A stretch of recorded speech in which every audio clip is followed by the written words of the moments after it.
Your brand may be staying on top of current trends, but are you agile enough to stay relevant, resilient, and successful as customers, competition, and the world continues to change at a breakneck pace?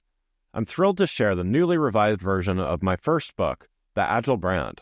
I'm calling it The Agile Brand Revisited. It's been updated to reflect our continually changing world, and it provides 7 principles that form the backbone of an agile brand, offering detailed insights and actionable steps for incorporating them into your business strategy. This is the book that started it all, and I'm excited to share it with you. It's now available in print and digital formats and available everywhere. Learn more by going to the Agile Brand Guide website at www.agilebrandguide.com. Welcome to Season 4 of The Agile Brand with Greg Kihlstrom, where we discuss business agility through customer experience, employee experience, and digital transformation. I'm your host, Greg Kihlstrom. The Agile World podcast is brought to you by TEKsystems, an industry leader in full-stack technology services, talent services, and real-world application.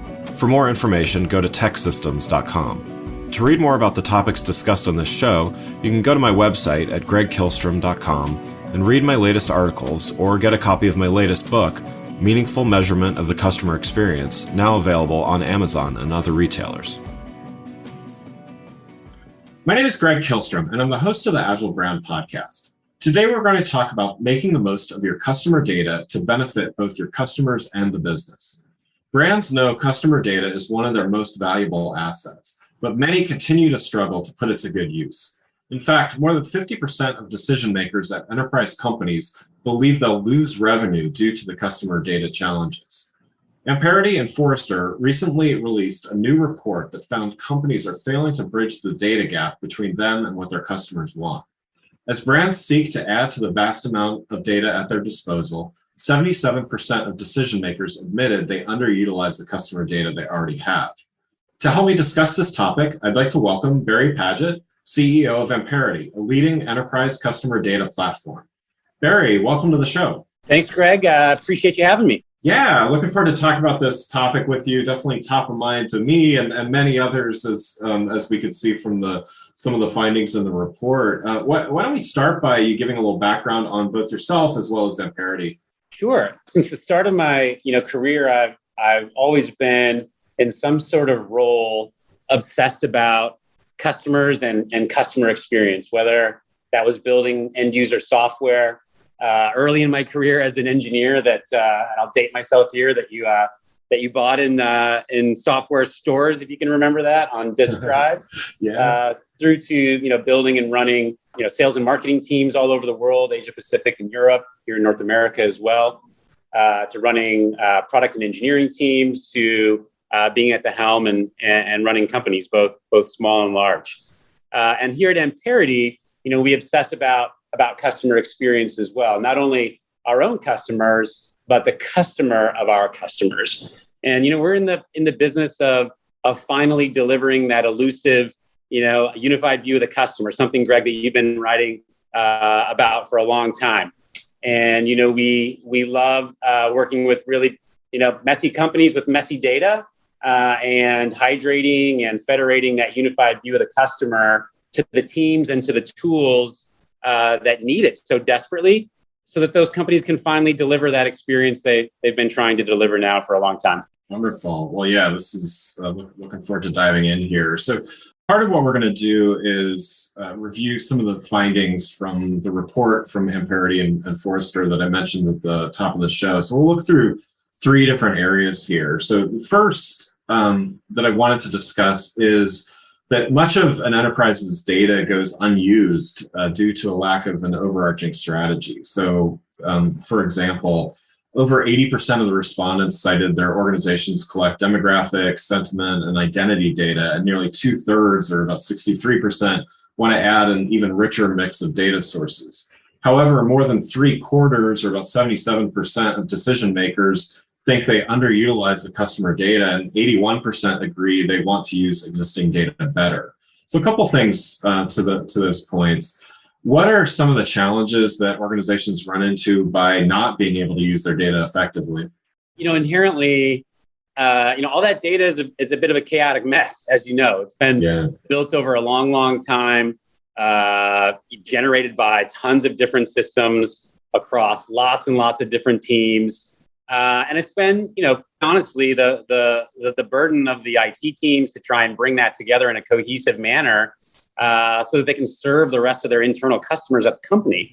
And it really leads to a few issues. I think, firstly, interactions with customers are hard to make feel cohesive across their interactions with the brand or with the company, right? Whether you're logging a support ticket or you're browsing the website or you're making a purchase online or potentially picking something up curbside at the store, it's hard for brands and for companies and organizations to deliver a cohesive, unified, seamless experience across all those different interactions because the data lives in silos across the organization. It's not married together in a coherent manner that makes it easy.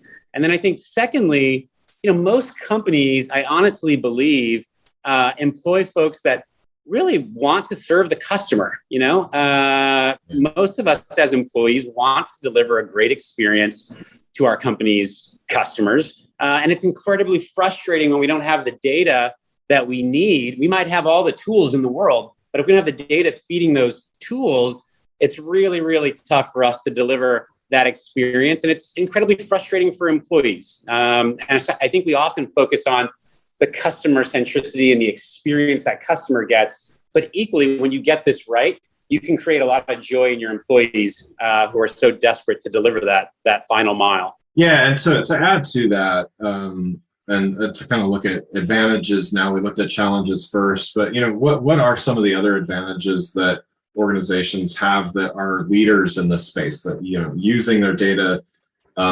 effectively and as much as possible, and what are some of the advantages that they have?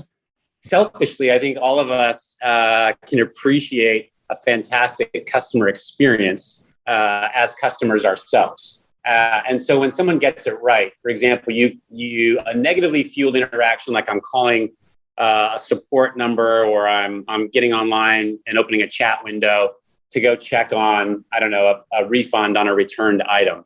And, immediately having that customer service experience, recognize who I am, intuit that I'm likely calling to check on that refund, given that they know I've returned something and haven't received the refund on my card, and being able to proactively say, hey, Greg, you're probably calling to check on that refund. And you're like, yeah.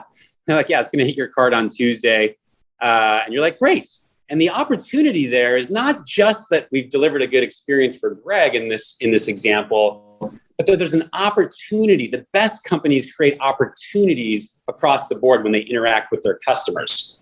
And so in that case, you can imagine that customer service rep saying, hey, Greg, we noticed that you bought a medium and a large and you returned the large. Did you have a sizing question on that returned item? Is there someone I could point you to help out on those particular categories or items? And it's a different way of thinking about how you serve your customer. Rather than how do I close this ticket as quickly as possible and move on to the next, it's how do I serve that customer and ensure that they're getting the best possible experience across the board. So I think in summary, the companies that really get this, they deliver a great customer experience. And what that means is that they have bottom line and top line growth, which is really unusual when you're getting the customer experience right. You think about, customer lifetime value and loyalty, and all of these things drive company performance. And so the ones that get it right, enjoy those benefits. Yeah, that's great.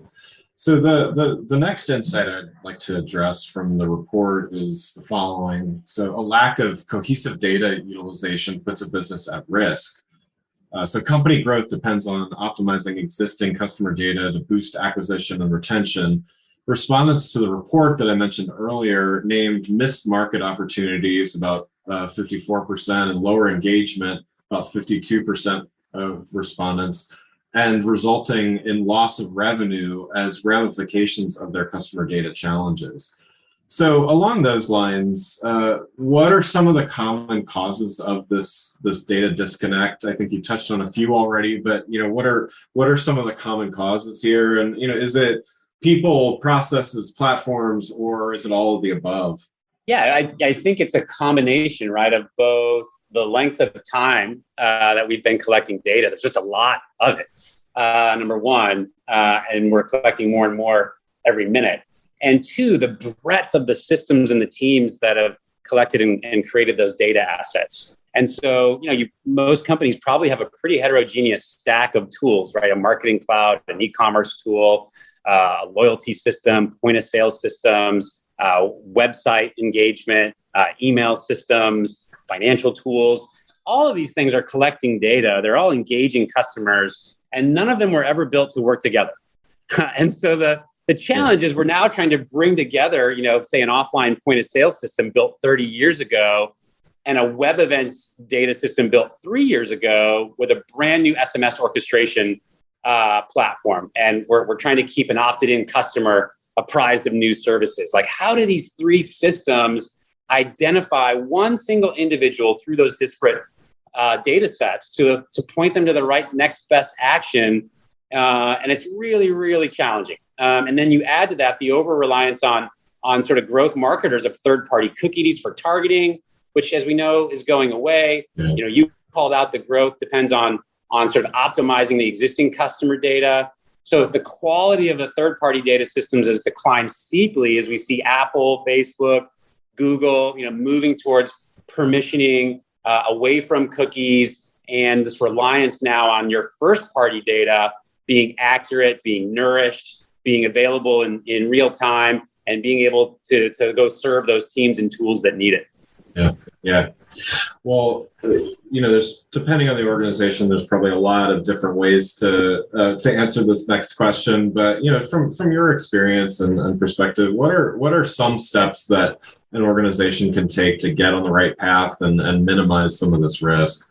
Yeah, I think here's the reality. I think most companies have chased this sort of holy grail, this elusive idea of the unified view of the customer.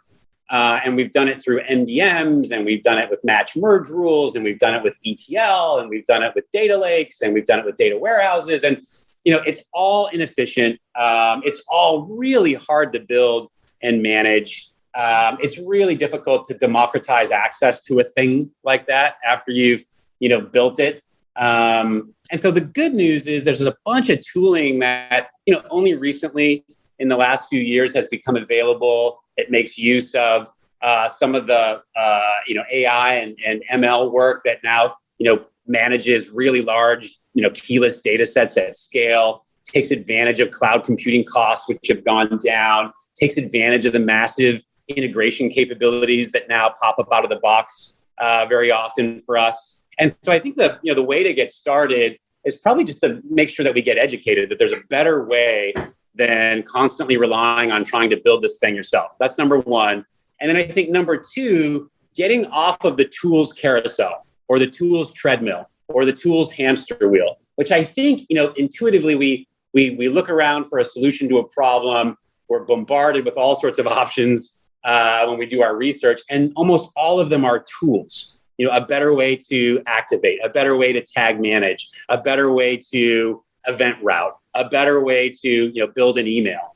And the challenge is those tools, as great as they are at the thing that they do, are all dependent on this clean, hydrated, nourished, single unified view of the customer. And so no matter how much you invest in tooling, it's only as good as the data you feed it. And so I think that the second thing I'd say there, Greg, is you got to go solve the underlying data gap problem before you can start relying on tools to dig you out. Yeah, I like the tools carousel. I like that the visual that paints. So I might borrow that. Nice.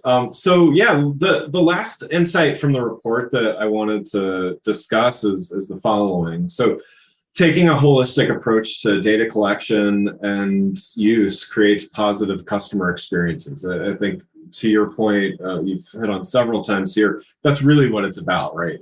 Positive customer experience drives business growth and sustainability and all of those, and repeat customers and more customers and all of the above. So, according to the report, decision makers think that integrating systems and unifying data sources, along with investing in marketing technology, will result in better data access. So what are some common symptoms of a disconnect in data usage from the customer perspective? We kind of talked about it from the the business perspective. But how does a customer know when there's a disconnect in data? Yeah, I mean, we for sure feel it as customers when we buy something right online and you take it back to a bricks and mortar store to return it, and they have no idea who you are. Yeah. They can't see the transaction. They desperately want to service you, and it's like have an open heart surgery to return that item. And so in general, I would say there's kind of three symptoms here. Like there's what we're discussing, which is the confused customer. As mentioned earlier, there's the frustrated employee. In my example, that in-store employee wants to service you. They'd love to make that a seamless return experience, and they'd love to turn it into an opportunity to service and engage you more while you're there in store. And then I think lastly, something that we don't talk a lot about when we have this data gap problem is the bloated programmatic budgets, right? We're selling to customers that we've already sold to. We're positioning products to customers who have already purchased those products. The suppression component of our outreach is oftentimes unobtainable because we don't have the data. And so that's money that we're throwing into holes.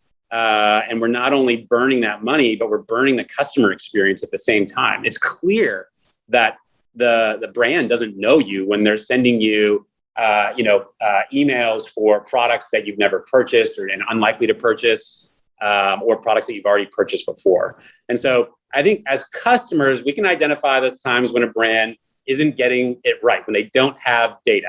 And so I think, for me, it's a really easy one to talk about with our customers because ultimately we can take it back to first principles, which is as consumers ourselves, what would we love? What would we expect? How do we expect the brands we love to know and to treat us? And then I think on the frustrated employee front, we bring in new customers all the time or clients who tell us, wow, I used to have to wait 2 weeks to get back the data I needed to run a campaign in marketing. The productivity loss here is astounding. Having your analytics, your data science teams, your finance crew, your strategy folks, your marketing teams, coming from an accessible, unified view of the customer provides a massive change to how you approach your business. And incredibly empowering for all those teams where you want to decentralize the customer experience down to the folks who are interacting with those customers. Yeah, and I think that's such an important thing to bring up, the employee experience component of it. I think it's definitely employee experience and customer experience have a lot more relationship than some might understand. So I think it's and especially when we're talking about all of this stuff, it takes transformational efforts, which involves people, process, platform, all those things that you mentioned earlier. So yeah, I think it's great that you're highlighting that. And isn't it great when there's a win-win between improving the customer experience that can also improve the employee experience, right? 100%. Taking we talked about some of the challenges from a customer perspective. Now let's talk about some of the opportunities. So, what are some of the ways that customers can benefit from a more holistic approach when companies are able to reduce that disconnect and start really using their data more effectively? Yeah, I'd say the opportunity here is you don't have to boil the ocean. Meaning, depending on how big your company is or how it's organized, sometimes getting everybody around the table to all nod and agree that a unified view of the customer and rekeying your business on that unified view of the customer is the most important thing that you could do for the health of the company and the health of the customer long term. Now, I firmly believe that should be in your top three, and in most boardrooms, I think it is. But I think the reality is, are there use cases that make sense? If you're a retailer, is there a holiday program coming up where you want to just simply double the return on ad spend, or triple your email click-through rates, or drive a particular conversion rate from unknown into known or known into loyalty? So I think you can pick, some use cases that make sense, and go ahead and get some wins on the board. And you can do it now, as I mentioned earlier, with some of the technology that's become available just in the last few years. You can do that in, a month. You can do that in 2 months. You don't have to wait for some, massive retool of your existing IT and systems and wait for 2 years before you can go and put some wins on the board. So I would encourage the listeners to think about the things that are most pressing, where you can get some quick wins, making sure that you've got some religion around those use cases. Another good one is, for example, you've decided to run a digital transformation project and you're putting in a new marketing cloud, or you're going to go put in a new contact center and support system, or you're going to go put in a new e-commerce platform.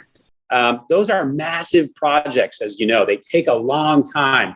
And so if we can de-risk some of those digital transformation projects, if we can bring them to value faster by having the data clean, organized, robust, and ready to go, you can see massive traction in some of those historically really big digital transformation projects. And so, I would just encourage everyone to think about where can you get some early wins, and you can piece together, this unified view of the customer strategy over time and pick off your use cases that make the most sense. Yeah, that's great, and definitely agree with that early wins.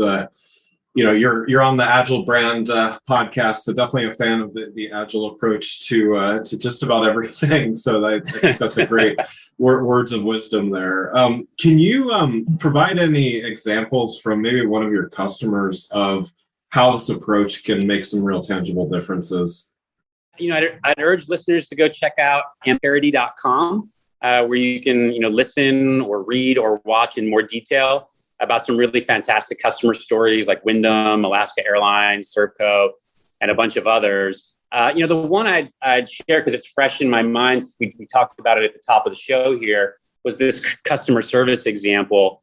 And I like it because it's not obvious. I think the obvious ones are, more marketing activation related. And I just love the idea of Brooks Running, who's a customer of ours, the CMO there, Melanie Allen. Her purview of her job as the chief marketing officer is that she needs to serve the customer at every touch point, no matter where that touch point is, including if they're calling in for support, which is, traditionally something you throw over the fence. You're like, oh, okay, the support and client services team will take care of that. I'll focus on my email campaigns and my ad spend. And so, Melanie really looked at unified view of the customer as a solve for ensuring that there was a unified, consistent, cohesive experience for the customer, no matter how they were engaging with Brooks, whether they were buying shoes direct from them, whether they were buying them through a retailer. And one of the interesting quotes I love about the Brooks story is not from a Brooks customer, but it goes to, Greg, the topic we were covering around frustrated employees. The best quote from the Brooks Running use case and white paper is the customer service rep themselves. So we have a great quotes from Brooks Running customer service reps where they're saying things like, I'm closing cases before the customer can fully explain what their problem is. And it's just so magical, both like, oh, it would be great to be the customer on the other end of that with someone closing the case before I could even explain what my problem was. I'd love that. But I love, take a pocket of folks at your company, who don't always share the spotlight. Folks in your customer service center, right? Getting phone calls and chat windows all day, dealing with frustrated customers. And the fact that you're really enlightening, empowering, engaging, and delighting, this pocket of your company and empowering them to deliver that last mile of exceptional customer experience. It just, to the top of the show, Greg, I've been in the customer game for a long time, and it just warms my heart. So I think that one for me is the one that stands out of a true win-win-win. It's great for Brooks, opportunity for bottom line and top line growth. It's great for the customer who's getting that exceptional experience. And it's great for the customer service rep, in this case, who's that last mile engaging the customer, empowering them to go do what they desperately want to do, which is serve that customer. Yeah, love to hear the win-win-win. That's wonderful. Well, one last question before we wrap up here. What's one piece of advice that you would have for brands as they navigate the months ahead and work to create this more unified customer data strategy and optimize customer experiences? Yeah, I would say, we're at a point, I think, if you look, at the macroeconomic headwinds ahead, that everybody is forecasting, for the next 4, 6, 8 quarters. You look at the pandemic or endemic we're in the middle of, and the pandemic that we've gone through. Everybody's got a really tough job right now. Figuring out what the customer wants is hard. Organizing your company to be dynamic and responsive and agile to that need is really hard. And I think, most companies right now, when you look at vitamins versus medicine, most companies are buying medicine right now and not buying vitamins. And so I think, fixing your customer data is fantastic medicine. And for sure, it puts you in a position to be dynamic, to be responsive, to get ahead of what your customer needs are and what they're going to be over the next 4 to 6 or 8 quarters. If the cost of here's an example. If the cost of acquisition of new customers is going to go up, either due to the cost of everything going up or cookies going away and Google and Facebook and the walled gardens becoming more expensive, then a great hedge is getting your arms around your existing customers, really knowing who your existing customers are, driving retention, driving them to your loyalty programs, increasing the customer lifetime value. And it's much easier to do that when you have a handle on your PII and your first party data. And so I would just encourage the listeners to get started, to get on the road to solving that unified view. Even if it's, to your point, Greg, agile and it's, one piece at a time, the medicine is available. And so I would advocate for getting started. Yeah, love it. Well, Barry, this has been great. Thanks so much for joining the show. For those listening, what's the best way for them to keep up with you and what Amperity are doing? Amperity.com. Wonderful. Well, again, I'd like to thank Barry Padgett, CEO of Amperity, for joining the show. Thanks for listening to The Agile Brand with Greg Kihlstrom. Talk with you next week. Thanks again for listening to the Agile Brand with Greg Kihlstrom podcast, brought to you by Tech Systems. If you enjoyed the show, please take a minute to subscribe on your podcast channel of choice and leave us a rating so that others can find the show more easily.